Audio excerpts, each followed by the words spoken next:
जालना जिल्ह्यात डिझेलचा तीव्र तुटवडा, शेतीची कामे ठप्प, रुग्णवाहिकेलाही डिझेल नाकारल्याने संताप.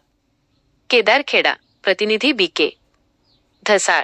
जालना जिल्ह्यामध्ये सध्या डिझेलचा तीव्र तुटवडा निर्माण झाला असून यामुळे सर्वसामान्य नागरिक आणि विशेषतः शेतकरी राजा कमालीचा हवालदिल झाला आहे.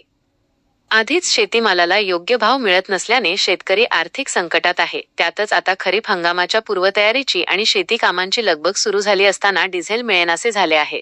त्यामुळे शेतकऱ्यांनी मरायचं की जगायचं आणि शेती करायची की जमीन पडीक ठेवायची, असा संतप्त व उद्विग्न सवाल आता जिल्ह्यातील बळीराजा विचारत आहे.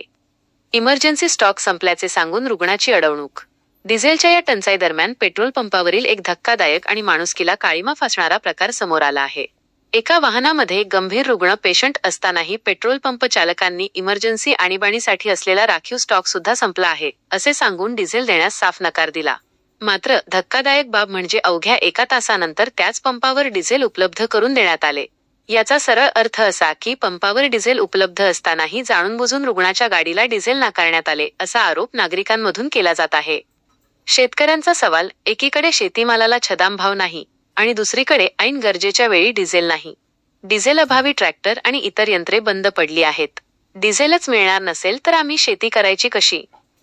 जिल्हाधिकारी लक्ष घालणार का? जिल्ह्यात डिझेलचा कृत्रिम तुटवडा निर्माण करून काळाबाजार केला जात आहे का, अशी शंका आता उपस्थित केली जात आहे.